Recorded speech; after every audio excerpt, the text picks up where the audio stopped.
করি ঈশ্বরের বাক্যে যাই।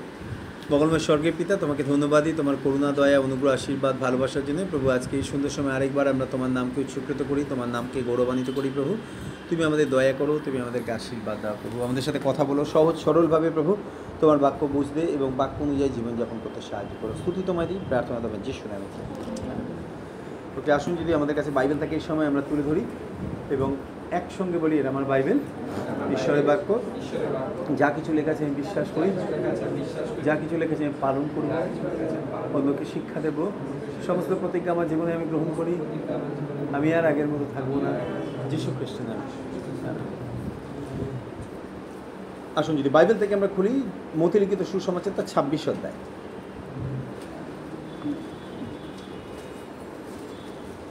ছাব্বিশ থেকে 28 পদ পর্যন্ত একটু পড়ছি। লেখা আছে, পরে তাহারা ভোজন করিতেছেন, এমন সময় যিশু রুটি লইয়া। একটু থামি, যদি বাইবেল খুলেছি তাহলে ওখানে আমরা খুলে একটু কনসেন্ট্রেট করি। 26 থেকে ঈশ্বরের বাক্যে লেখা আছে, যখন তারা খেতে বসেছেন, প্রভু যিশু তিনি কি করেছেন? তিনি, ঈশ্বরের বাক্যে লেখা আছে, তিনি কি করলেন? রুটি নিলেন। নাও, ইসরায়েল দেশে মানুষ রুটি খেতে খুব ভালোবাসত। আমাদের মতো বাঙালি ভাতে তৃপ্ত না। সকালে ভাত, দুপুরে ভাত, বিকেলে ভাত, রাতে ভাত, যদি মাঝরাতে ভাত হয় তাহলে আরও ভালো।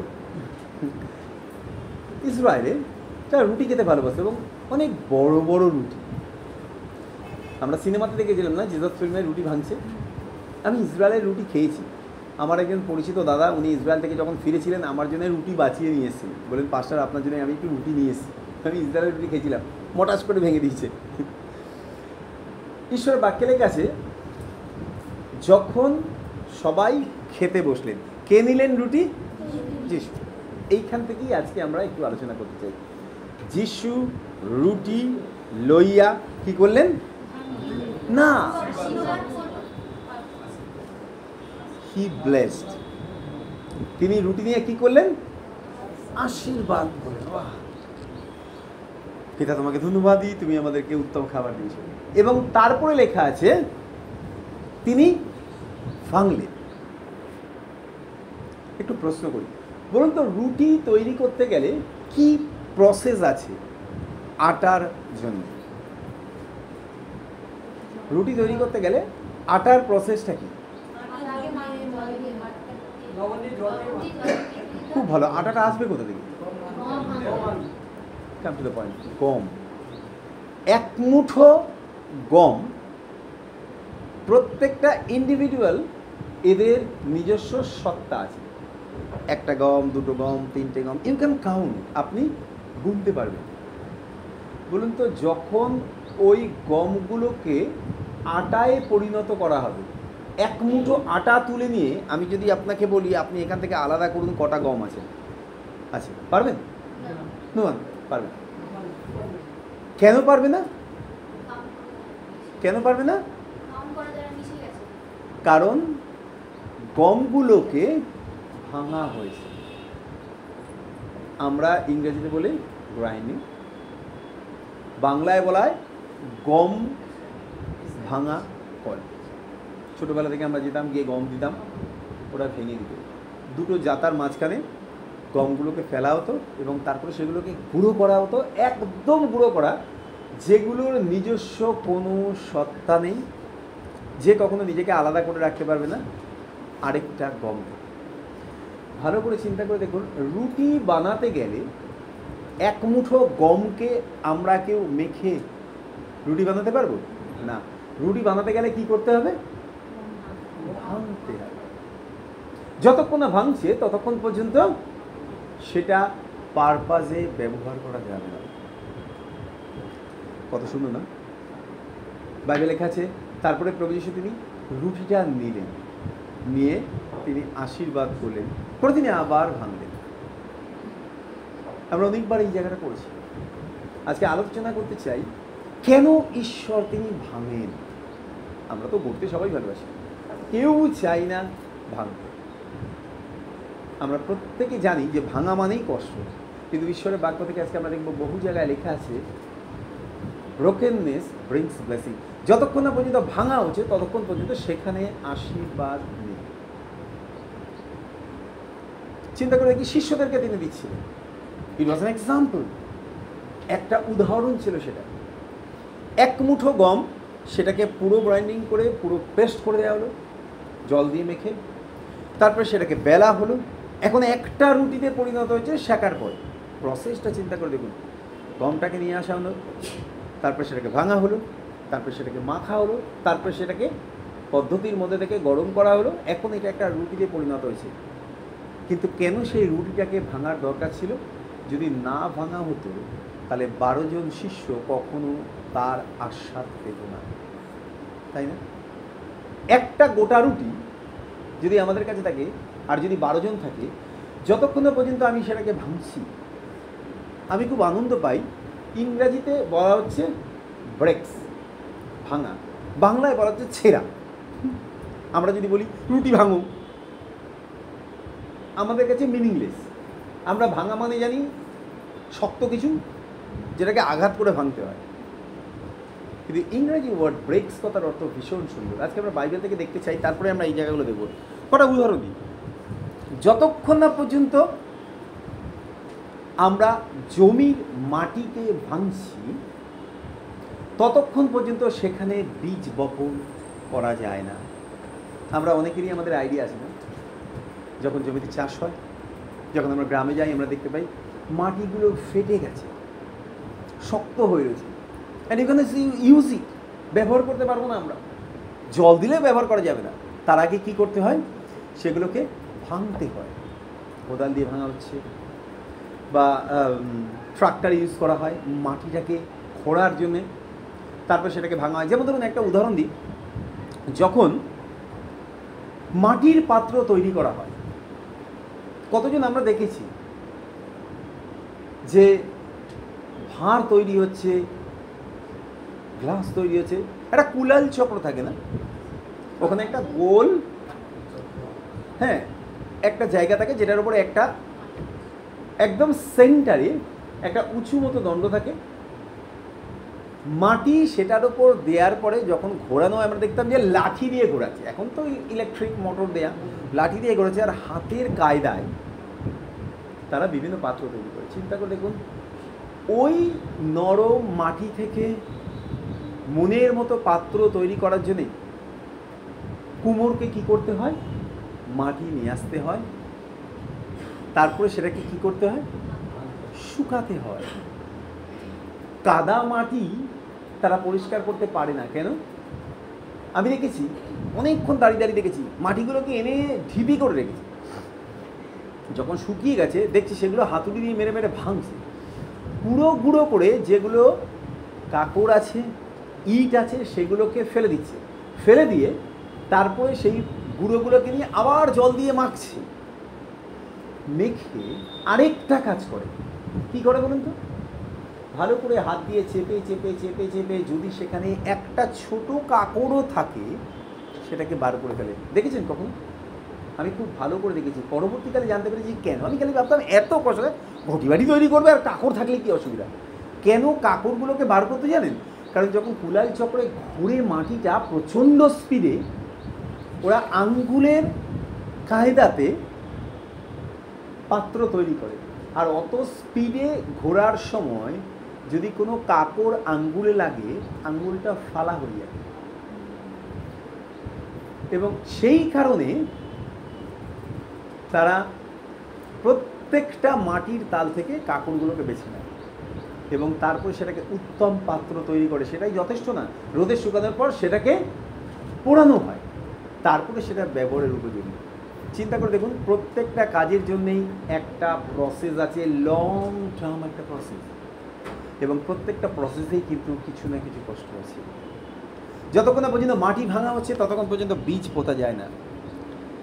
আমরা দেখতে পাই যতক্ষণ না পর্যন্ত চেনটাকে, ইংরেজিতে লেখা আছে ব্রোকেন চেইনস ব্রিংস ডেলিভারেন্স, যতক্ষণ না পর্যন্ত চেনটাকে ভাঙা হচ্ছে বা ছেঁড়া হচ্ছে ততক্ষণ পর্যন্ত মুক্ত হয় না মানুষ।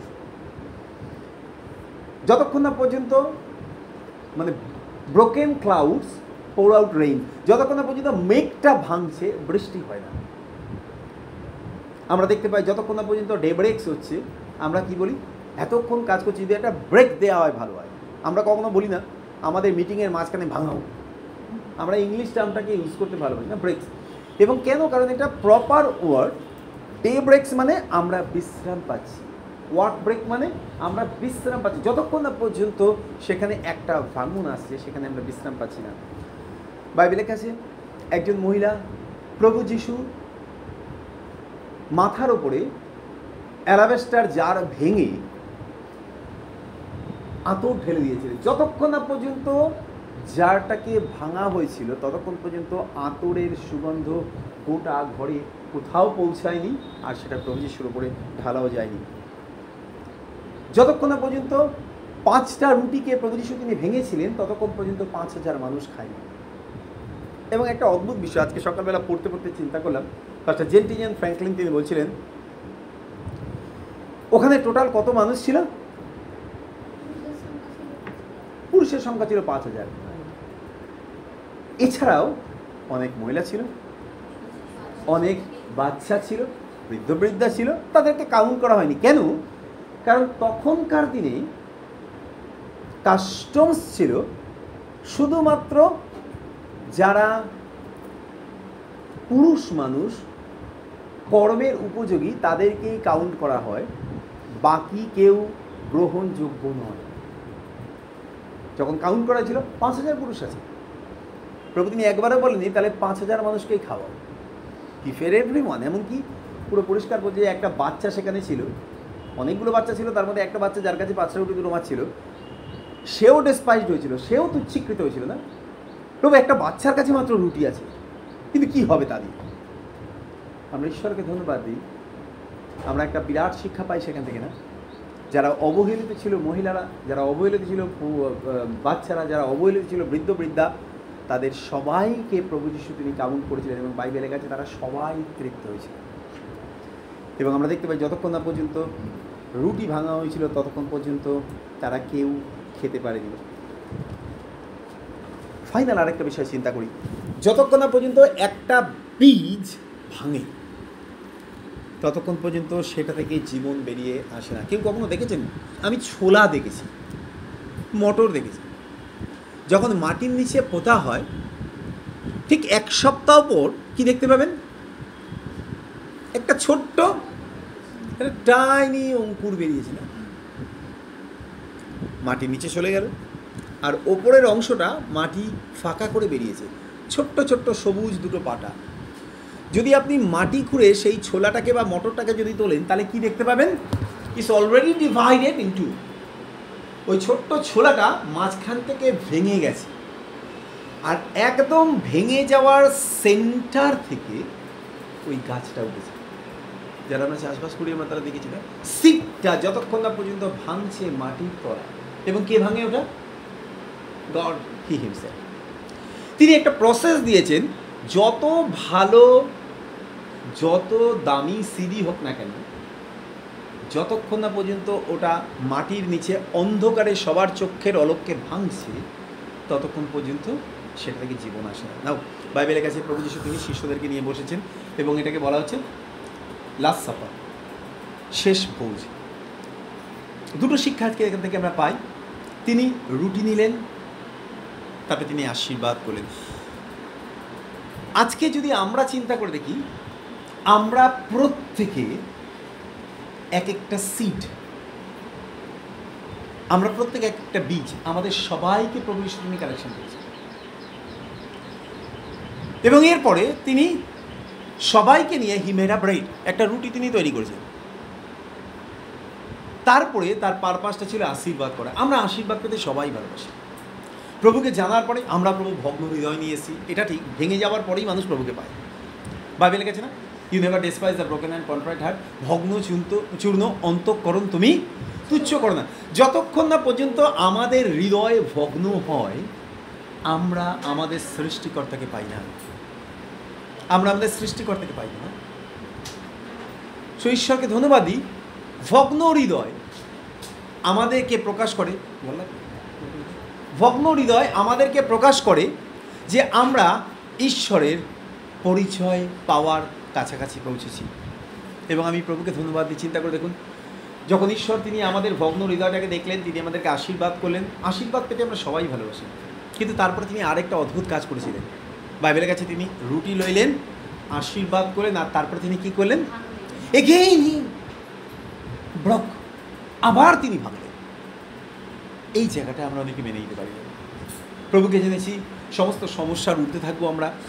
যিশুকে জেনেছি যখন আর কোনো টেনশন থাকবে না, কষ্ট থাকবে না, দুঃখ থাকবে না।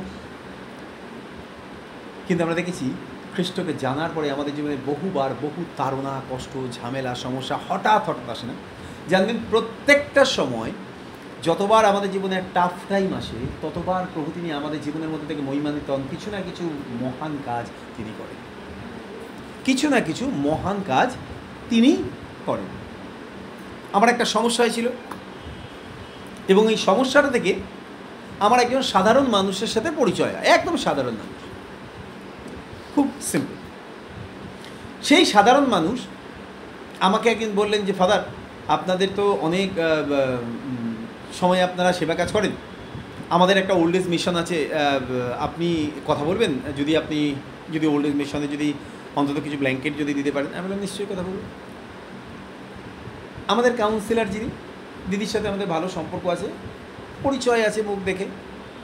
তার হাজব্যান্ডের সাথে আমাদের খুব ভালো সম্পর্ক, যেহেতু তিনি একজন এমপি, অনেকগুলো দায়িত্বে আছেন। কিন্তু সম্পর্কটা এত কাছের ছিল না। কম্বল ডিস্ট্রিবিউট করতে যাব, কিন্তু যেহেতু সমস্ত কিছু ওনার আন্ডারে, ওনার সাথে কথা বলতে গেছিলাম, যিনি কাউন্সিলর। আর যখন কথা বলতে গেছি, কাউন্সিলর বসেছিলেন, তার হাজব্যান্ড বসেছিলেন, তার হাজব্যান্ড এমপি। যেহেতু উনি আরও বেশি সম্মানিত, আমরা দাদার সাথে কথা বলছিলাম। তারপরে দাদা আমাকে বললেন যে, তোমার সাথে এখানে বসে কথা বলবো না, তুমি আমার অফিসে এসে। একটা সাধারণ বিষয়ের মধ্যে থেকে তার সাথে একটা খুব সুন্দর সম্পর্ক তৈরি হয়, ভীষণ ভালো সম্পর্ক হয়। মাত্র 10 মিনিট কথা বলছি। তারপর উনি আমাকে ব্যক্তিগতভাবে ওনার অফিসে ডাকলেন। অফিসে ডেকে অনেকক্ষণ যখন কথা বললাম, উনি আমাকে বললেন, অভিজিৎ, আমি তোমাকে একটা ভালো মানুষের সাথে পরিচয় করে দেবো, এবং আমার মনে হয় তাহলে তুমি অনেক ভালো কাজ করতে পারবে। উনি সরাসরি আমার সামনে বসে ফোন করে দিলেন ডেরেক ওব্রায়ান। আমি ডেরেক ওব্রায়ানের নাম জেনেছিলাম, তাকে দেখেছিলাম। ইজ আ বিগ শট, কারণ উনি পার্লামেন্টের মেম্বার, কিন্তু এদের দুজনের মধ্যে ভালো বন্ধুত্ব আছে। এনারা দুজনেই পার্লামেন্ট মেম্বার, একসাথে অনেক বছর পার্লামেন্টে ছিলেন। উনি ফোন করে বলে দিলেন, আমার একটা পরিচিত ছেলে আছে, ও একজন ফাদার, আমি ওকে তোমার কাছে পাঠাচ্ছি, তুমি ওর সাথে একটু কথা বলে দেবো। তারপরে উনি সরাসরি আমাকে ডেরেক ওব্রায়ানের ফোন নাম্বার দিয়ে বলেন, আমি ওকে বলে দিয়েছি তুমি চলে যাও, মিট করবে। তাই একদিন আমি ফোন করলাম ওনাকে, উনি আমাকে বলেন, তুমি একদিন আমার অফিসে এসো। আমি গেছি। সেদিন থেকে এমপি ডেরেক স্যারের সাথে আমার খুব কাছের সম্পর্ক তৈরি হয়। একদিন কথা বলার পর থেকে উনি আমাকে খুব ভালোবাসেন, এবং আমি ওনাকে খুব ভালোবাসি। ঈশ্বরকে ধন্যবাদ। এই ভালোবাসার সম্পর্কটা এমন জায়গায় গিয়ে পৌঁছেছে, এখন ব্যক্তিগতভাবে উনি আমাকে বলেন যে, আমি সমস্ত স্বাধীন পাস্টারদেরকে আমি একটা ছাতার নিচে আনতে চাই। কারণ আমি ওনাকে বলেছিলাম যে, স্যার, শুধুমাত্র এখানে পূর্ণ church, CNI, Baptist, Catholic, AG ছাড়াও হাজার হাজার পাস্টার আছে যাদের কোনো ছাতা নেই। আমার প্রথম থেকে লক্ষ্যটা ছিল যে কোনো একটা সুযোগের মধ্যে থেকে যদি আমি কিছু পাস্টারকে আশীর্বাদ করতে পারি। তো উনি আমাকে বললেন, কী বলছো তুমি? আমি যদি জানি না। আমি বললাম, হ্যাঁ স্যার। উনি আমাকে বললেন, তুমি চেনো একটা মিটিংয়ে কতজনকে ডাকতে পারবে? আমি বললাম, কতজনকে ডাকবো বলুন। বলে, তুমি কতজনকে ডাকতে পারবে? আমি বললাম, আমি যদি সুযোগ পাই আমি 200-300 পাস্টারকে ডেকে দেবো। বলে, কত? আমি বললাম, 200-300 পাস্টারকে। বলে, 200-300 পাস্টার আছে? আমি ওনার দিকে তাকিয়ে হেসে বলেছিলাম, চিন্তা করছিলাম, সে যদি 3 মাস সময় পাই 1000 পাস্টারকে ডেকে দেবো। আপনি নর্থ বেঙ্গলে মিটিং করুন, আমি নর্থ বেঙ্গলে 200-300 পাস্টারকে ডেকে দেবো। উনি আমার দিকে অবাক হয়ে তাকিয়ে রয়েছে, এতজন প্রিস্ট আছে, আমি কোনোদিন জানতামই না। আমি ঈশ্বরকে ধন্যবাদ দিই। একটা ছোট সমস্যা আমার জীবনে এসেছিল, খুবই ছোট সমস্যা। সেই সমস্যা থেকে একজন সাধারণ মানুষের সাথে পরিচয়। যখন আমার জীবনে এই সমস্যা এসেছিল, আমি প্রভুকে বললাম, প্রভু, কেন আমার জীবনে বেকার এই ঝামেলাটা, আমার জীবনে কেমন? এটা না হলে তো ভালো। প্রভু তিনি আমাকে উত্তর দেননি। কেন? কারণ তিনি আমাদের প্রশ্নের উত্তর দেন না, কিন্তু তিনি আশীর্বাদটা পূর্ণ করে দিয়ে আমাদের দৃষ্টিটা খুলে দেন, যাতে আমরা দেখতে পাই কেন আমাদের জীবনে সেই পরিস্থিতি আসে। এখন আমি জানতে পারলাম 2 বছর আগে আমার জীবনে এই সমস্যাটা যদি না আসতো, তাহলে আমি এইখানে এসে পৌঁছাতাম না, আজকে যেখানে দাঁড়িয়ে আছি, যেখানে বহু পাস্টারের জীবনে আমি আশীর্বাদ চলে করতে পারবো। সামান্য একটা সমস্যা তৈরি হয়েছিল, শয়তান তৈরি করেছিল একটা সমস্যা, বাট থ্যাঙ্ক গড তিনি আমাকে অ্যালাউ করেছিলেন যেন আমি সমস্যার মধ্যে দিয়ে যাই, এবং তারপর তিনি আমাকে গাইড করতে থাকলেন যেন আমার পরিচয়টা পায়। ঈশ্বরের বাক্যে লেখা আছে, যখন শিষ্যেরা তারা একসাথে বসেছিল, তিনি রুটি নিয়ে আশীর্বাদ করলেন। আমরা প্রত্যেকে চাই আশীর্বাদ, প্রভু আমি সারা জীবন আশীর্বাদ পাবো। কতজন আমরা আশীর্বাদ পেয়েছি বলুন তো? অনেস্টলি বলি, কতজন আমরা আশীর্বাদ পেয়েছি না? সবাই পেয়েছি না? তাহলে be ready to be broken. আপনি অপেক্ষা করুন, আপনাকে ভাঙবে নিশ্চয়। কঠিন, খুব কঠিন। যখন আমাদের জীবনে কঠিন সময় আসে, আমরা মেনে নিতে পারি। ঈশ্বরকে ধন্যবাদ, যতক্ষণ না পর্যন্ত ঈশ্বর তিনি আপনাকে ভাঙছেন সেই কঠিন পরিস্থিতির মধ্যে দিয়ে, ততক্ষণ পর্যন্ত আপনি বহু মানুষের জীবনে আশীর্বাদ স্বরূপ হবেন না। শিষ্যদেরকে তিনি রুটিটা দিলেন, দিয়ে বললেন, লও ইহা আমার শরীর। তিনি আগামী দিনের বিষয়ে বলছিলেন, I will be on the cross, আমি ক্রুশের উপর যাব, আমার শরীরকে এইভাবে ভাঙা হবে এবং তোমরা আমার শরীরের এক একটা অংশ হবে, আর বাদ বাকি যা অংশ এখনো বাইরে রয়েছে সবাইকে নিয়ে এসে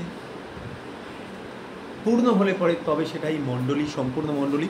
বাইবেলে লেখা আছে না, এখনো আমার অনেক মেষ খড়ের বাইরে রয়েছে, তাদেরকে আনা হয়নি। তিনি 33 বছর পৃথিবীতে ছিলেন, 33.5 বছর, 3 বছর 3.5 বছর তিনি পরিচর্যা করেছেন। 3.5 বছরে তিনি যতজনকে পেরেছিলেন তার পরে এনেছিলেন, বাদ বাকি দায়িত্ব তিনি দিয়ে গেছেন শিষ্যদের ওপরে। প্রথমে 12 জন, তারপরে 120 জন, তারপরে 3000 জন, অ্যান্ড দেন মাল্টিপ্লাই।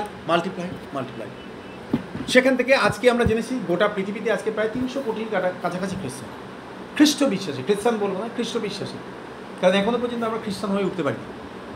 খ্রিস্টান কথাটার অর্থই হচ্ছে ক্রাইস্ট ইন ওয়ান, যখন একজনের জীবনের দিকে তাকিয়ে তাকে না দেখে যিশুকে দেখা যায়, তখনই তাকে খ্রিস্টান বলা যায়। এবং ঈশ্বরকে ধন্যবাদই, গোটা মণ্ডলীকে প্রিপারেশন দেওয়া হচ্ছে তৈরি করার জন্য। আগামী দিনে প্রভু তিনি আসবেন, তিনি তার দেহকে ফিরিয়ে নিয়ে যাবেন। তারপর তিনি আরেকটা কাজ করেছিলেন। কী কাজ করেছিলেন? তিনি একটা পানপাত্র নিয়েছিলেন, নিয়ে তিনি কি বলেন, এই পানপাত্র আমার রক্তে নূতন নিয়ম। আজকে আমরা গ্রহণ করতে চলেছি পানপাত্র আমার রক্তের নূতন নিয়মের রক্ত। আমি ঈশ্বরকে ধন্যবাদ। জানেন, কভিনেন্টটা নিয়ম হচ্ছে বাইবেলের কাছে new covenant, blood of the new covenant, blood of the new covenant, নতুন নিয়মের রক্ত। এবং আমি ঈশ্বরকে ধন্যবাদ, পুরাতন নিয়মে এবং প্রভু যিশুর সময় কভিনেন্ট তৈরি করার জন্যে সই সাবুত লাগতো না। সেখানে কভিনেন্ট তৈরি করার জন্য 2 জন ব্যক্তিকে একসাথে এক মনে একত্রিত হতে হতো, এবং তারপর একটা প্রসেসের মধ্যে দিয়ে তাদেরকে যেতে হতো। কি প্রসেস? তাদের 2 জনের শরীর থেকে ব্লাড লাগবে। ইটস আ পেইনফুল প্রসেস, এটা যন্ত্রণাদায়ক প্রসেস। 2 জন ব্যক্তি সাধারণত এখনও আফ্রিকাতে আছে।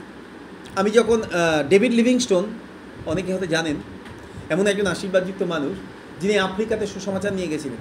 লক্ষ লক্ষ মানুষ আজকে আফ্রিকাতে, কোটি কোটি মানুষ প্রভুকে জানেন। He was the messenger of God. তিনি প্রথম আফ্রিকায় অনুন্নত মানুষদের কাছে, সিভিলাইজ হয়নি যে সমস্ত মানুষরা, তাদের কাছে তিনি সুসমাচার নিয়ে গেছিলেন, তাদের ভাষা শিখে।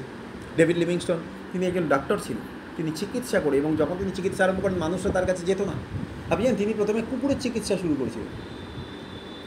আমি একবার পড়ছিলাম ডেভিড লিভিংস্টোনের ঘটনা, যখন তিনি তার ডাক্তারি সমস্ত যন্ত্রপাতি এবং ওষুধপত্র নিয়ে, ইনস্ট্রুমেন্ট নিয়ে যখন তিনি আফ্রিকায় গেছেন, একটা জঙ্গলে যখন তিনি তাঁবু তৈরি করে সেখানে অপেক্ষা করছেন, কেন? জঙ্গলের মানুষদের সেবা করবেন। তাকে দেখেই অনুন্নত জাতিরা তারা পালিয়ে গেছে, কারণ এর আগে শ্বেতাঙ্গ লোককে তারা কখনো দেখেনি। প্রায় 1 মাস হয়ে গেছে, কোনো মানুষ তাকে দেখলে আসে না, ভাষা জানে না কেউ কাউকে গ্রহণ করে না। এবং তিনিও নিরাপত্তা উপলব্ধির জন্যে তিনি অপেক্ষা করতেন যাতে কেউ তাকে অ্যাটাক না করে। 1 মাস হয়ে গেছে, তার মন ভেঙে গেছে, আমি তোমার সেবা করতে এসেছি প্রভু, আমি কাউকে বলতেই পারলাম না। হঠাৎ করে তিনি দেখলেন একটা কুকুর, যার ডান পাটা বাঁকা এবং এতটা মাংস নেই, জঙ্গলি কুকুর। কুকুরটা বসে যন্ত্রণায় কষ্ট পাচ্ছে। উনি চিন্তা করলেন যে আমি তো মানুষের সেবা করতে পারলাম না, অ্যাটলিস্ট কুকুরটার সেবা করি। ওই কুকুরটাকে কোলের কাছে টেনে নিয়ে তিনি তার ওষুধের বাক্স থেকে ওষুধ লাগিয়ে ব্যান্ডেজ বেঁধে দিয়েছিলেন, দিয়ে তারপরে কুকুরটাকে একটু খাইয়ে উনি চলে গেছিলেন। আর দূর থেকে জঙ্গলের মানুষরা, তারা দেখছে, ট্রাইবাল মানুষরা, তারা দেখছিল এই লোকটা কী করছে, কুকুরটা লেজ নাচ্ছে। পরের দিন রাত্রিবেলা তিনি খচখচ খচখচ করে আওয়াজ পাচ্ছেন অনেকগুলো, আর অনেক প্রাণীর ডাক। উনি খুব ভয় পেয়ে গেছেন, তাড়াতাড়ি করে টর্চটা নিয়ে উঠেছে দেখার জন্যে। তাকিয়ে দেখলেন যে কুকুরটার পায়ে ব্যান্ডেজ বেঁধে দিয়েছিলেন সেই কুকুরটার সামনে আছে, আর তার পেছনে কম করে আরও 30টা কুকুর, কারোর কান নেই, কারোর পেটে খোবলানো, কারোর পা ভাঙা, কারোর লেজ কাটা। সবাইকে ডেকে নিয়ে এসছে এই কুকুরটা, অন্য কুকুরগুলো, আঘাতপ্রাপ্ত কুকুরগুলোকে ডেকে নিয়ে এসছে। কেন? চিকিৎসার জন্য। And he started his new ministry. তিনি তার নতুন পরিচর্যা শুরু করলেন। God works in different ways. ইংরেজিতে খুব সুন্দর একটা গান আছে, though I may not understand the plan you have for me, but by the eyes of faith, through the eyes of faith I can clearly see. যদি বিশ্বাসের দৃষ্টি দিয়ে দেখি তাহলে আমি দেখতে পাবো আমার জীবনের জন্য অনেক কাজ তুমি রেখেছো যেগুলো আমি সাধারণভাবে দেখতে পাই না প্রভু। এটা তোমার অদ্ভুত পরিকল্পনা। তিনি গেছিলেন মানুষের সেবা করতে, শুরু হলো কুকুরের পরিচর্যা। অন্তত প্রায় 28-30টা কুকুর, সারা রাত ধরে, সারা দিন ধরে তিনি সমস্ত কুকুরগুলোকে তিনি ট্রিটমেন্ট করেছেন। তারপরে তাদেরকে বেঁধে দিয়েছেন, দিয়ে তাদেরকে খাইয়েছেন। কুকুরগুলো ওখানে রয়েছে। যখন ওই লোকগুলো দেখতে পেল যে আমরাও যে কুকুরগুলোর যত্ন নিই না, সেই মানুষটা এই কুকুরগুলোরও যত্ন নিচ্ছে, তখন তারা উপলব্ধি করতে পেরেছিল যে এই মানুষটা আমাদের ক্ষেত্রে ভয়ানক নয়, আমাদের ক্ষতি করার জন্য আসেনি। আস্তে আস্তে তারা তার কাছাকাছি আসতে আরম্ভ করলো। এবং একদিন ডেভিড লিভিংস্টোন তিনি তাদের সাথে সম্পর্ক স্থাপন করলেন, তাদের ভাষা শিখলেন। সেটাই যথেষ্ট নয়। তিনি বলেছিলেন যে আমি আপনাদেরকে এমন কিছু শেখাবো যাতে শুধু আপনারা না, কিন্তু আপনাদের পরবর্তী জেনারেশন, তারপরে জেনারেশন, বংশের পর বংশ আপনারা আশীর্বাদ পাবেন এবং স্বর্গরাজ্যে থাকবেন। আর ওরা জানে যদি কেউ বলেছে যে আমার পরে আমার বংশ আশীর্বাদ পাবে, তাহলে তার সাথে একটা নিয়মে আবদ্ধ হতে হয়, জঙ্গলের নিয়ম অনুযায়ী। তারা বলেছিল, বলে কি প্রমাণ আছে যে আমরা আমরা না থাকলে আমাদের পরবর্তী সন্তানরাও তোমার কাছে একই ভালোবাসা পাবে? বলে ঈশ্বর তিনি আমাদেরকে তাই শিখিয়েছেন। বললো তাহলে তুমি আমাদের সাথে নিয়মে আবদ্ধ হও। এই শুরু হলো কভিনেন্ট, নিয়ম। বললো কি নিয়ম? বলে আমার জঙ্গলে, এই জঙ্গলে আমি হচ্ছে রাজা, আর তুমি এসেছো আমাদেরকে শিক্ষা দিতে। তুমি প্রমাণ করতে চাও যে তুমি আমার পরে আমার সন্তানদেরকে ভালোবাসবে এবং এই জঙ্গলের মানুষদেরকে ভালোবাসবে এবং তাদের যত্ন নেবে। তাহলে আমাদের প্রথা অনুযায়ী আমি আর তুমি দুজনেই আমরা রক্তের নিয়মে আবদ্ধ হব। কি করে নিয়ম করা যায়? 3টে পথ। একটা হচ্ছে ধারালো কোনো ছুরি দিয়ে শরীরের কোনো অংশ, হয় কবজি, নয় হাতের তালু, নয় হাতের কোনো অংশ বা বুকের কোনো অংশ তোমাকে কাটতে হবে, যেখান থেকে এতটা প্রেশার দিয়ে। অ্যাকচুয়ালি আমি দেখেছি আফ্রিকান মানুষরা তারা তাদের শরীর পিয়ার্স করার জন্য মারাত্মক ক্ষমতাশালী। এখন কেটে দিল সামনে, এতটা মাংস উঠিয়ে দিল, ডোন্ট হ্যাভ এনি পেইন। আপনি দেখবেন ডিসকভারি চ্যানেল খুলে, আমি যখন দেখি ওরা নিজেদের শরীরে ক্রোকোডাইল মার্ক করে। স্নান করে এসেছে একটা লোক, শুধু একটা গামছা পরা রয়েছে বা একটা কাপড় পরা রয়েছে, গোটা গা খালি গা, মুখের মধ্যে কিছুটা শাক বা কিছু একটা নিয়ে দাঁতে চেপে বসে রয়েছে, আর তিনজন তিন পাশ থেকে বা দুজন দুপাশ থেকে দুটো ধারালো ছুরি নিয়ে বসে বল গা কাটছে এইভাবে। এপাশে একজন কাটছে, ওপাশে একজন কাটছে, গোটা শরীরটা কেটে দিল, পিঠটা কাটা হয়ে গেল, তারপর সোজা বসলো, গলা থেকে একদম পা পর্যন্ত, পেট বুক সমস্ত চুপ করে বসে। কেন? ক্রোকোডাইল মার্ক, জঙ্গলে নিয়ম। তখন তারা বলেছিল যখন এই নিয়মে আমরা আবদ্ধ হব, তোমাকে খুব ডিপ করে কাটতে হবে যাতে ব্লাড উইল ফ্লো, রক্ত বেরিয়ে আসবে। তখন 3টে পথ আছে। একটা হচ্ছে তোমার হাতের তালু যদি কাটো তাহলে আমি আমার হাতের তালি কাটবো, এমনভাবে কাটবো যেন সেখান থেকে রক্ত বেরিয়ে আসে। দেন উইল শেক টুগেদার, আমরা করমর্দন করবো একসাথে। তোমার রক্ত আমার শরীরে আসবে, আমার রক্ত তোমার শরীরে যাবে, এবং আমরা ওই রক্ত একসাথে আমরা নিয়ে আমরা একে অপরকে রক্তের ভাই হিসাবে স্বীকার করব। উই আর ব্লাড ব্রাদার, আমরা রক্তের সম্পর্কে এখন আমরা দুই ভাই, আমাদের শরীরে একে অপরের রক্ত আছে, আমরা বলি না রক্তের সম্পর্ক। আমরা একে অপরের সাথে সম্পর্ক স্থাপন করব ব্লাডের মধ্যে দিয়ে। এবং তারপরে আমি বলবো আমার জীবনকালে যতদিন আমি বেঁচে থাকবো ততদিন পর্যন্ত তোমার সাথে আমার একই সম্পর্ক থাকবে। আমি তোমাকে রক্ষা করব, তোমাকে সাহায্য করব, তুমি অভাবে থাকলে তোমাকে খাওয়াবো, যদি আমি খেতে পেয়েছি তুমি খেতে পাবে, যদি আমি সুরক্ষিত আছি তুমি সুরক্ষিত রাখবে। এবং তারপরে তুমি যদি মারা যাও, আমি যতদিন বেঁচে আছি তোমার সন্তান এবং তোমার পরিবারের সমস্ত দায়িত্বভার আমার, আমি তাদেরকে রক্ষা করব। একইভাবে তোমাকেও সেই একই প্রমিস করতে হবে এই কভিনেন্টে। রাজি আছো? ডেভিড লিভিংস্টোন তিনি দেখলেন যে একটা মাত্র পথ আছে, এই পথের মধ্যে দিয়ে গেলে পরে আমি তাদের বিশ্বাসযোগ্যতায় পৌঁছাতে পারবো। তিনি বলেন হ্যাঁ, he started blood covenant first. শরীরে একটা অংশ কাটা হলো এবং তারপরে সেখানে এমন কিছু রঞ্জক পদার্থ দেওয়া হতো যে দাগটা কোনো দিন মিটত না, উজ্জ্বল থাকতো, যেটা প্রমাণ হতো ওই দাগটা দিয়ে যে আমি রক্তের সম্পর্কে আবদ্ধ হয়েছি আরেকজন গ্রামের বা আরেকজন জঙ্গলের রাজার সাথে। আমি ঈশ্বরকে ধন্যবাদ দিই, আমি যখন ডেভিড লিভিংস্টোনের বইটা পড়ছিলাম দেখলাম he had more than 100 marks. তার গোটা শরীরে, দু হাতে, বুকে, কবজিতে, হাতে তালুতে মোর দ্যান 100, 100টারও বেশি কভিনেন্ট চিহ্ন ছিল। 100 জঙ্গলে 100রও বেশি রাজার সাথে, উপজাতির সাথে তিনি কভিনেন্ট করেছিলেন, নিয়ম স্থাপন করেছিলেন যাতে তাদের কাছে বিশ্বাসযোগ্যতা নিয়ে পৌঁছাতে পারেন। And he preached among 10 different leaders. তিনি 100 জন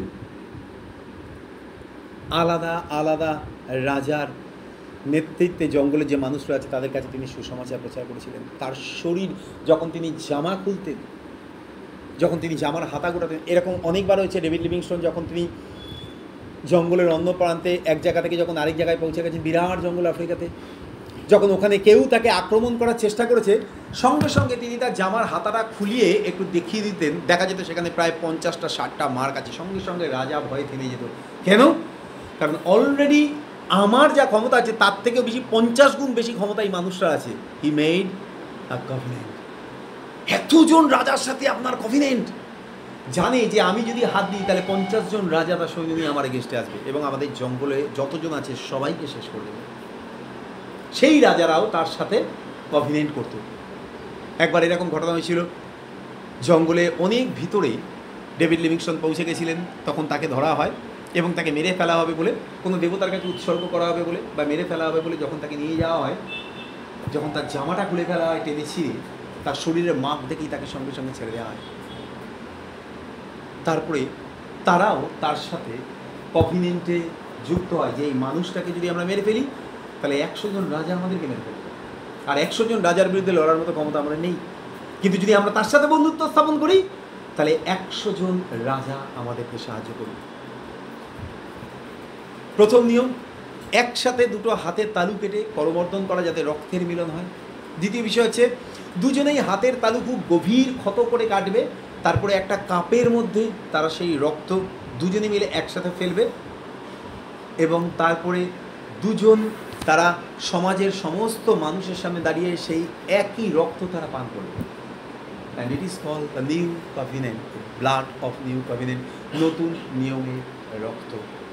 যখন প্রভু যীশু তিনি এই পৃথিবীতে আমাদের জন্য জীবন দিতে এলেন, এই ব্লাড কভিনেন্ট আজকে থেকে শুরু হয়নি। The day Adam and Eve committed sin, যেদিন আদম আর হবা পাপ করেছিল প্রথম, ঈশ্বর নিজে হাতে একটা মেষ মেরেছিলেন। দ্য ব্লাড কভিনেন্ট, রক্ত সেচন করা হয়েছিল। বাইবেলে লেখা আছে without shedding of blood there is no remission of sin. রক্ত সেচন ব্যতীত রেখে পাপের মোচন হয় না। তিনি নিজে রক্ত সেচন করেছিলেন। বাইবেলে কাছে যখন প্রভু যীশু তিনি এসেছিলেন, যখন পরিচয় করে দিয়েছিল, ওই দেখো ঈশ্বরের মেষশাবক যিনি জগতের পাপভার লইয়া যান, জগতের পাপভার লইয়া যান, মেষশাবক যাকে হত হতে হবে। প্রভু যীশু তিনি এলেন এই পৃথিবীতে এবং পৃথিবীতে তিনি আসার পরে হি পোর আউট হিজ ব্লাড, আর যখন তিনি শেষ দিনে নিস্তার পর্বের ভোজটাকে যখন তিনি প্রভুর ভোজে রূপান্তর করলেন, সেদিন তিনি কাপ নিয়ে বলেছিলেন, এটা আমার রক্তের নূতন নিয়ম। আমরা যখন পান করি আমরা কি চিন্তা করে পান করি? The blood of Jesus, new covenant. এটা সাধারণ পাত্র নয়, এটা কভিনেন্ট তৈরি করা হয়েছে। আমি যদি প্রভুকে গ্রহণ করেছি তাহলে আমার মধ্যে থেকে আমার গোটা পরিবার আশীর্বাদ পাবে। প্রভু তিনি বলছেন, আমি তোমাকে আর তোমার পরিবারকে আশীর্বাদ করবো। It's a covenant. Entire life আমরা কভিনেন্টের সঙ্গে যুক্ত। আর সেই কারণে যতজন প্রভু যিশুকে গ্রহণ করে তারা তার সাথে এই কভিনেন্টে যুক্ত হয়। প্রভুর বোঝ ধর্মীয় কোনো বিষয় নয়, ইটস আ কভিনেন্ট। স্বীকার করা হয়, প্রভু তুমি আমার জন্য রক্ত ঝরিয়েছ। এবং সেই কারণে তিনি শিষ্যদের সাথে কভিনেন্ট তৈরি করলেন, আমি চলে যাব ঠিকই, কিন্তু তোমাদের সাথে আমার যে নতুন নিয়ম আমি দিয়ে যাচ্ছি সেই নিয়ম কখনো ভোলা হবে না শেষ দিন পর্যন্ত, যতদিন না আমি তোমাদেরকে স্বর্গরাজ্যে নিয়ে যাচ্ছি। তারপরে তিনি কী করলেন? সেই যে দুটো কাপে তাদের রক্ত ঢালা হতো, তারপরে তারা পান করতেন, প্রভু যিশু তিনি আঙুরের রসটা নিয়ে তিনি উৎসর্গ করে বলেন, এটা আমার রক্তের নূতন নিয়ম। যতবার তোমরা পান করবে আমার শরণার্থে করো যে আমি তোমাদের সাথে একটা নিয়ম স্থাপন করেছি, যে আমি কখনো তোমাদেরকে ছেড়ে যাব না, কখনো তোমাদেরকে ভুলে যাব না, কখনো তোমাদেরকে আমি আলাদা করে দেবো না, কখনো তোমাদেরকে ফেলে দেবো না। New covenant. তাই জন্য যতজন বিশ্বাসী আমরা আসি, আমরা সেই পানপাত্র নেই। যখন আমরা গ্রহণ করি একসাথে, স্বর্গ দেখে অপেক্ষা করে দ্য নিউ কভিনেন্ট। পিতা, আজকে তোমার এই সন্তানরা তোমার সাথে সেই একই নিয়মে আবদ্ধ হয়েছে এবং তারা বিশ্বাস করে যে তুমি তাদের সারা জীবন তাদেরকে বহন করবে, তাদেরকে তোমার বুকে রাখবে, তাদেরকে তুমি পালন করবে। এবং আমরা ঈশ্বরকে ধন্যবাদ দিই, যখন আমরা কোনো অন্যায় করি, যখন আমরা কোনো পাপ করি এবং যখন পাপের সাজা বাইবেলের কাছে মৃত্যু, যখন আমরা ঈশ্বরের কাছে আসি, তখন আমাদের হয়ে প্রভু যিশু তিনি দাঁড়ান। কারণ বাইবেলের কাছে পুরাতন নিয়মে যখন মানুষরা পাপ করতো তখন যাজক বলতো, তুমি একটা নিষ্কলঙ্ক মেষ নিয়ে আসো। যাজক একবারও জিজ্ঞাসা করতো না তুমি কি পাপ করেছো আমাকে বলো। আপনি যখন চার্চে আসবেন, in note two confess your seen in front of us, আমাদের সামনে আপনাকে কি পাপ করেছেন সেটা স্বীকার করার দরকার নেই। বাইবেলের কাছে ঈশ্বর তিনি হৃদয় জানেন। প্রভুকে বল, যখন আমরা প্রভুর কাছে আসি, পিতার কাছে আসি, তখন তিনি আমাদের পাপ স্ক্রুটিনি করেন না, তিনি করেন না। তিনি শুধু বলেন, কে তোমাদের মেষ। সাপোজ আমি অনেক পাপ করেছিলাম যখন আমি প্রভুকে জানতাম না, যখন আমি প্রভুর পিতার কাছে এসেছি, প্রভু তুমি আমার সমস্ত পাপ ক্ষমা করো। পিতা তিনি জিজ্ঞাসা করেছিলেন, কে অভিজিতের মেষ। প্রভু যিশু তিনি দাঁড়িয়েছিলেন সামনে, তার সারা শরীরে 44খানা মার্ক ছিল কভিনেন্টের, আর মাথাতেই ছিল মোর দ্যান 35। কপাল থেকে মাথা পর্যন্ত প্রায় 35টা। আর চিন্তা করে দেখুন, তার গোটা শরীরে দুটো হাত, দুটো পা, কুক্ষি দেশে 5টা, আর 39 বার তাকে কোড়া প্রহার করা হয়েছিল। তার সমস্ত শরীরটাকে তাকে মাংস খুবলে নেওয়া ছিল। আর কোড়া হচ্ছে একটা দণ্ড, যেটার সাথে প্রায় 7খানা কি 5খানা বড়শি লাগানো থাকে লোহার। 39 দিয়ে আপনি 5কে ইন্টু করে দেখুন কতগুলো মার্ক তার কাছে ছিল, কতগুলো মার্কে তিনি আবদ্ধ হয়েছিলেন। আমি ঈশ্বরকে ধন্যবাদ জানাই, ঈশ্বরকে গৌরব দিই। তিনি রক্তের নিয়মে আমাদের সাথে আবদ্ধ হয়েছিলেন। যখন আমরা আমাদের অভাগা জীবনে প্রভুকে জানতে পারি, যখন আমরা ঈশ্বরের কাছে পৌঁছাই এবং যখন আমরা আমাদের অন্যায় সকল পিতার কাছে ক্ষমা চাই, পিতা তুমি আমাদেরকে ক্ষমা করো, তখন ঈশ্বর তিনি একবারও আমাদের কোনো পাপ তিনি স্ক্রুটিনি করেন না, একবারও জানতে চান না কি অন্যায় তুমি করেছো বলো। তিনি শুধু জানতে চান তোমার মেষ কে অভিজিৎ। আমার নিষ্কলঙ্ক মেষ দরকার, তোমার পাপ সম্পর্কে জানার দরকার। এই কারণে বাইবেলের কাছে তিনি আমাদের সমুদ্রের অগাধ জলে আমাদের সমস্ত পাপ তিনি নিক্ষেপ করেছেন। তিনি নেভার স্ক্রুটিনি। যখন তিনি বলেন তোমার মেষকে, প্রভু যিশু তিনি উঠে দাঁড়ান বাইবেলের কাছে। আর সেই মেষ শাবক যিনি হত হইয়াছিলেন, যিনি ধন, জ্ঞান, প্রশংসা, প্রতাপ, মহিমা সমস্ত কিছুর মালিক, তিনি উঠে দাঁড়ান। আর পিতা ঈশ্বর তার পুত্রের দিকে তাকিয়ে দেখেন মোর দ্যান 300 স্ট্রাইপস, তার শরীরে 300খানারও বেশি ক্ষত, যেগুলো প্রমাণ করে যে আমি অভিজিতের সাথে পৃথিবীতে নিয়ম স্থাপন করেছিলাম, নতুন নিয়মের রক্ত। আর যখন আমি প্রভুর ভোজ নিয়ে দাঁড়াই, যখন আমরা আমাদের হাতে গ্লাস থাকে, পান পাত্র থাকে, আঙুরের রস, আর আমরা যখন সামনে নিয়ে দাঁড়াই, প্রভু বাইবেল কিছু তোমার মৃত্যুর শরণার্থে, তার মৃত্যুর শরণার্থ হিসাবে যখন আমরা হাতে নিয়ে দাঁড়িয়েছি, যখন আমরা গ্রহণ করি, প্রমাণ করি যে প্রভু আমি এগ্রি হয়েছি তোমার সাথে সেই ব্লাড কভিনেন্টে, যে আমি চিরকাল তোমার পরিবারের যত্ন নেব। দুজনের মধ্যে এটাই চুক্তি, আমি আমার প্রাণের শেষ মুহূর্ত পর্যন্ত তোমার পরিবারের যত্ন নেব, তোমার পরিবারের প্রিয়জনদেরকে ভালোবাসবো, তাদের সুরক্ষা দেবো, তাদের রক্ষা করব। দুজনে একই সিদ্ধান্ত নেয়। যখন আমি এই পৃথিবীতে দাঁড়িয়ে আছি, প্রভু তিনি বলছেন যে রক্তের পাত্র তুমি হাতে নিয়ে দাঁড়িয়ে আছে, পান পাত্র, আমি নতুন নিয়মে কভিনেন্টে তোমাকে আশীর্বাদ করছি, তোমার পরিবারকেও আমি আশীর্বাদ করব, তোমার প্রিয়জনদেরকে আমি সুরক্ষা দেবো। একই সময় যখন আমি এই পান পাত্র গ্রহণ করছি, আমি প্রভুকে বলছি প্রভু একই সঙ্গে আমিও তোমার পরিবারের যত্ন নেব আমার জীবনের শেষ দিন পর্যন্ত, এবং তাদেরকে সাহায্য করব, তাদেরকে ভালোবাসবো। বলুন তো প্রভুর পরিবার কারা? মণ্ডলী। আর তাই যতজন আমরা প্রভুর ভোজ গ্রহণ করি, আমাদের প্রত্যেকের একটা বিরাট দায়িত্ব থাকে মণ্ডলী যত্ন নেওয়া। It is a covenant, we cannot deny. আমরা ভুলে যেতে পারি না, আমরা ছেড়ে দিতে পারি না, কারণ রক্তের কভিনেন্ট একবার শুরু হলে পরে আনটিল আওয়ার লাস্ট ব্রেথ, আমাদের জীবনের শেষ নিঃশ্বাস পর্যন্ত এই কভিনেন্টকে কখনো ভাঙা যায় না। আমরা ঈশ্বরকে ধন্যবাদ, আজকে আমরা প্রভুর ভোজের সামনে দাঁড়িয়ে আছি। God has given us one more opportunity. ঈশ্বর তিনি আমাদেরকে আরেকটা সুযোগ দিয়েছেন।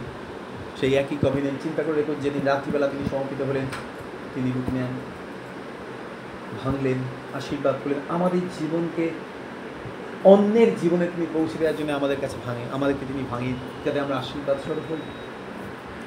ব্লাড কভিনেন্টে তিনি পান পাত্র নিয়ে আশীর্বাদ করেছিলেন, যেন আমরা অন্যের জীবনে তাদের সুরক্ষা এবং তাদের পাশে থাকবো, তাদের যত্ন নেব, তাদেরকে দেখাশোনা করব, তাদেরকে ভালোবাসবো। এই প্রতিজ্ঞায় কভিনেন্টে আমরা এক। আর ঈশ্বরকে ধন্যবাদ দিই, প্রভু তিনি কখনো তার কভিনেন্ট ভেঙে দেননি। আর কভিনেন্ট যখন দুজনের সাথে হয়, তখন কখনো সেই কভিনেন্ট ভাঙা যায় না। যতজন আমরা পান পাত্র গ্রহণ করি প্রভু যিশু রক্তের নিয়মে, প্রত্যেকে ওই একই কভিনেন্টে আমরা যুক্ত হই। প্রভু আমি তোমার পরিবার, তোমার মণ্ডলীর দায়িত্ব নেব, তাদেরকে ভালোবাসবো, তাদেরকে গ্রহণ করব, তাদেরকে বহন করব আমার শেষ নিঃশ্বাস পর্যন্ত। আর প্রভু তিনি একই কভিনেন্টে আমাদেরকে আশীর্বাদ দেন। আমেন। প্রভু তিনি আমাদেরকে অনুগ্রহ দিন, তিনি আমাদেরকে দয়া করুন। সাধারণ বিষয় নয়, এবং সেই কারণে বাইবেলে লেখা আছে, কেউ যদি অযোগ্য রূপে কেউ তা গ্রহণ করে, তাহলে সেই প্রভুর শরীরের আর রক্তের দায়ী হবে। আমরা সবসময় ভাবি কি আমরা মরে যাবো যদি আমরা খাই। ঈশ্বর বাক্যে লেখা আছে যে তোমাদের মধ্যে অনেকে নিদ্রাগত হয়ে আছে। এটা ঠিকই। কেন? কারণ আমরা তার সেই মহান কভিনেন্টকে অস্বীকার করছি। যদি আমরা অযোগ্য রূপে নিই, গ্রহণ করছি, কিন্তু মণ্ডলীর সাথে আমার কোনো সম্পর্ক নেই, মণ্ডলীর কোনো পরিবারের সাথে আমার সম্পর্ক নেই, মণ্ডলীকে গেঁথে তোলার জন্য আমার কোনো বাসনা নেই, শুধু মাসে একদিন এসে প্রভুর ভোজ খেয়ে নিলেই হবে। আমি আবার আপনাকে বলছি, পৃথিবীর অন্য সমস্ত জায়গার থেকে যখন আমরা পান পাত্রের সামনে দাঁড়াই, প্রভুর ভোজের সামনে দাঁড়াই, এর থেকে মহান জায়গা আর কোথাও নেই যেখানে আমি কভিনেন্টে একত্রিত হয়েছি, রক্তের নতুন নিয়মে আমি চুক্তিবদ্ধ হচ্ছি যে আমি পালন করব যেমন তুমি প্রতিজ্ঞা করেছো আমার জীবনে। সেখানে সেখানে আমাদেরকে আশীর্বাদ করুন। যখন আমরা ব্যাপটিজম নিই, আমরা তার পরিবারের অংশ হই। পরিবারের অংশ হওয়ার অর্থই হচ্ছে আজকে থেকে তোমার পরিবার যদি আমার হয়, তাহলে আমি সেই পরিবারের যত্ন নেব।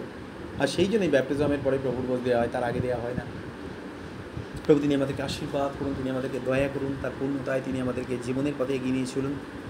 আসলে আমরা প্রার্থনা করি, সমস্ত কিছু অর্পণ করি। মঙ্গলময় স্বর্গের পিতা, আমরা তোমাকে ধন্যবাদ দিই তোমার দয়ার জন্যে। ধন্যবাদ দিই আজকে সকালে তুমি আমাদের সাথে কথা বলেছো, আমাদেরকে তোমার ভালোবাসাকে উপলব্ধি করতে দিয়েছো। প্রভু আজকে আমরা সেই কভিনেন্টে তোমার কাছে দাঁড়াই। প্রভু যেইভাবে তুমি আমাদের জীবনে যত্ন নাও, প্রত্যেক দিন প্রত্যেক মুহূর্ত আমরা তোমার পরিবারের যত্ন নেব। তোমারই সঙ্গে এই চুক্তিতে আমরা আবদ্ধ হয়েছি। আমাদের আশীর্বাদ দাও, তোমার গৌরব যিশু নামে প্রার্থনা আছে, আমেন।